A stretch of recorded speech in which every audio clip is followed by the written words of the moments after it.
to a country that also is on the edge as well. Now, that's Cameroon as it heads to polls today to decide the fate of the country and its democracy. The election pits 92-year-old incumbent Paul Biya against a field of challenges, though not without controversy. Now, as Cameroon decides today, we explore how ELECAM, and that's the Electoral Commission of the country, has structured the race, the security environment, especially in conflict affected regions like the Francophone areas. Also, most importantly, the challenges in achieving meaningful turnout. Joining us, we have two guests on the ground. Kathleen Ndongmo, New Central TV correspondent in Yaoundé.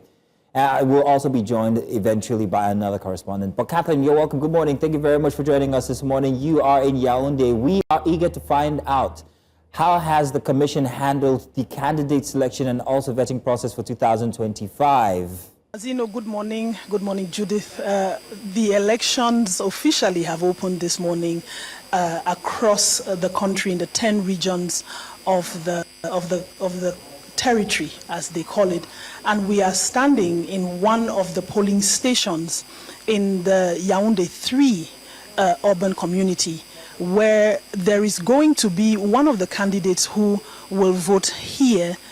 Seta Caxton Ateki is going to be voting here.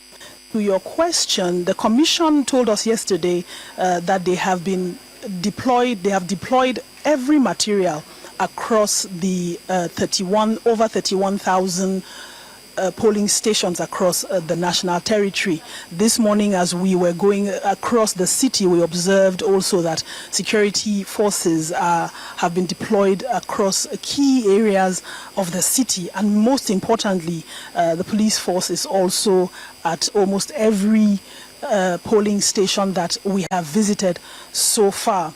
And so we've also spoken with some representatives of the party agents who are already deployed here, as well as the Electoral Commission officials who are in every polling unit. The opening at 8 o'clock is already well underway. As you can see, I have already voted as well. Well, let's quickly talk about security. So far, just looking around you, what's the security presence like? And also, what about deployment to conflict-prone regions like the Francophone areas? The Minister of Territorial Administration, Paul Biya, issued a communique last week that gave directives as to how these elections is going to run down. Most of the articles in that directive that was issued speak directly to public movement. There's no public movement from interurban states. There is also no movement across commuters and public transportation.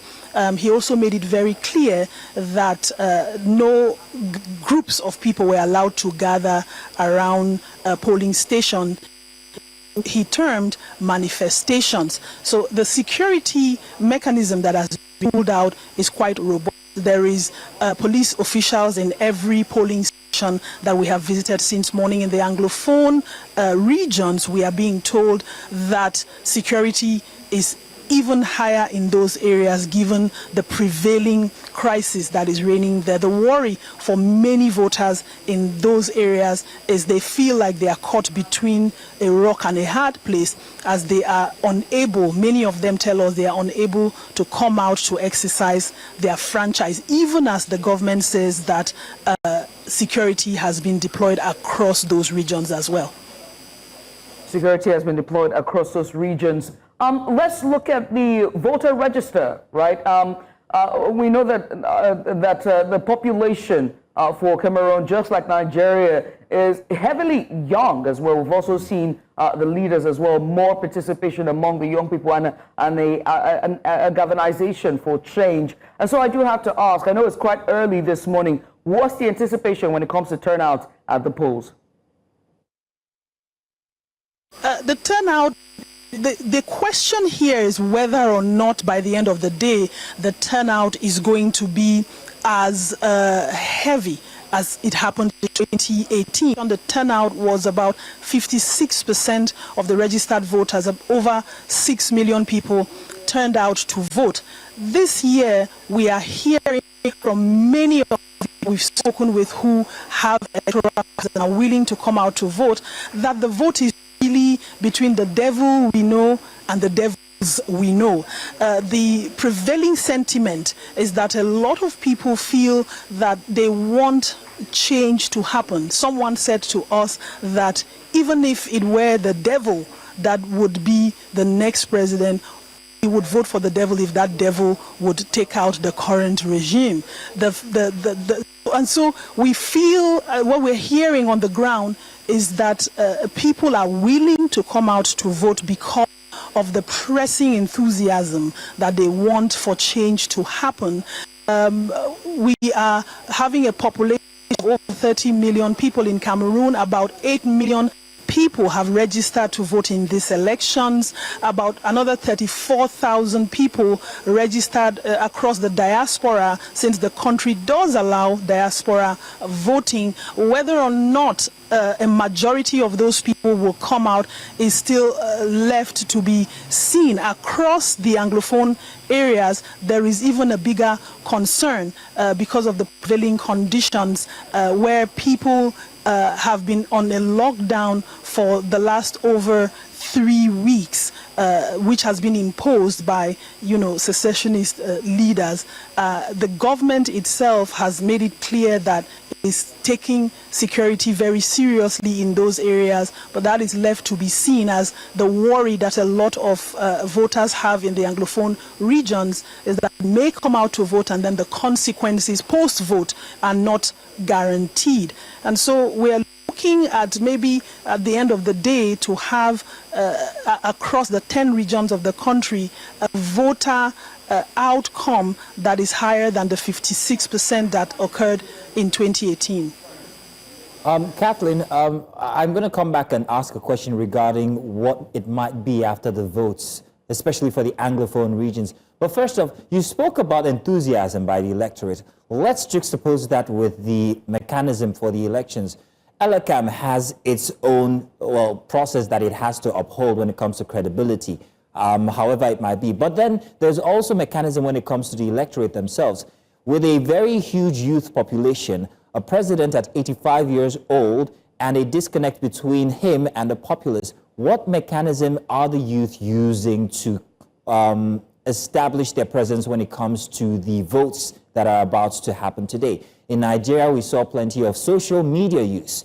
Is it the same there in Cameroon currently?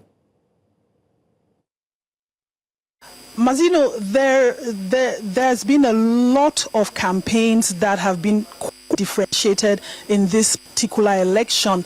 It started with, candidates who went to the Electoral Commission for registration, and we know that one of the most popular candidates was ultimately barred. That immediately set the tone for the level of transparency and credibility that would occur in these elections. A lot of young people who had thought that they had a firm choice during this election then began to feel quite disillusioned. Still, we observed that most of the campaign happened door to door.